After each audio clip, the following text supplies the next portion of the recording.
তার আলোচনার জন্য এ পর্যায়ে আলোচনা রাখার জন্য অনুরোধ জানাচ্ছি চট্টগ্রাম বিশ্ববিদ্যালয়ের বৈষম্য বিরোধী ছাত্র আন্দোলনের অন্যতম সমন্বয়ক ছাত্রনেতা জনাব মোহাম্মদ আব্দুর রহমান। আসসালামু আলাইকুম। সবাইকে বৈষম্য বিরোধী ছাত্র আন্দোলন চট্টগ্রাম বিশ্ববিদ্যালয়ের পক্ষ থেকে স্বাধীন বাংলাদেশের অভিনন্দন ও শুভেচ্ছা। প্রথমে আমি স্মরণ করতে চাই আমাদের সেই শহীদদেরকে সেই আবু সাইদ থেকে আরাফাত পর্যন্ত আমাদের যত সকল শহীদ ভাইয়েরা তার জীবন ত্যাগ করেছেন, আমাদের সেই সকল ভাইদেরকে যারা পঙ্গুত্ব বরণ করেছেন, আমাদের সেই সকল ভাইদেরকে যারা আজ অবধি সেই হাসপাতালের বেডে কাতরাচ্ছেন। বর্তমানে আমরা এখানে আমাদের দেশের সকল মহলের মানুষ উপস্থিত আছে। এখানে আছে আমাদের বুদ্ধিজীবীগণ, এখানে আছেন আমাদের সাংবাদিক কর্মীগণ, এখানে আছেন আমাদের রাজনীতিবিদগণ।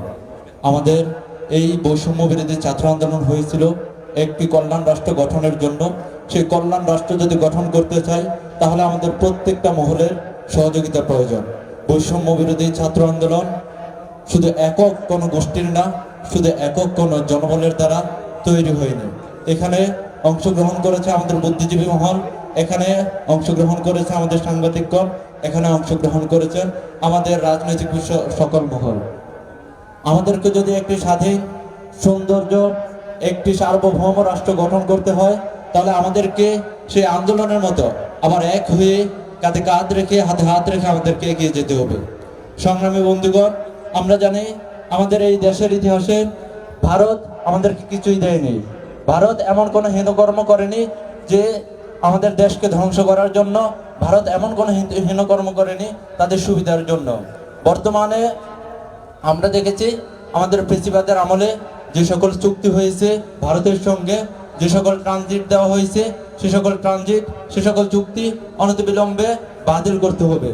আমরা ভারতের রাজনৈতিক প্রেতাত্মাদেরকে বিতাড়িত করতে সক্ষম হয়েছি, কিন্তু তাদের যে সাংস্কৃতিক প্রেতাত্মা আছে তাদেরকেও যদি আমরা বিতাড়িত করতে চাই, তাদেরকেও যদি আমরা এই দেশ থেকে অপসারণ করতে চাই, তাহলে আমাদের সরকার থেকে শুরু করে আমাদের জনগণ, আমাদের প্রত্যেকটা মহলকে হাতে হাত রেখে কাঁধে কাঁধ রেখে আমাদেরকে ভারতীয় সাংস্কৃতিক আধিপত্যও এই দেশ থেকে বিতাড়িত করতে হবে।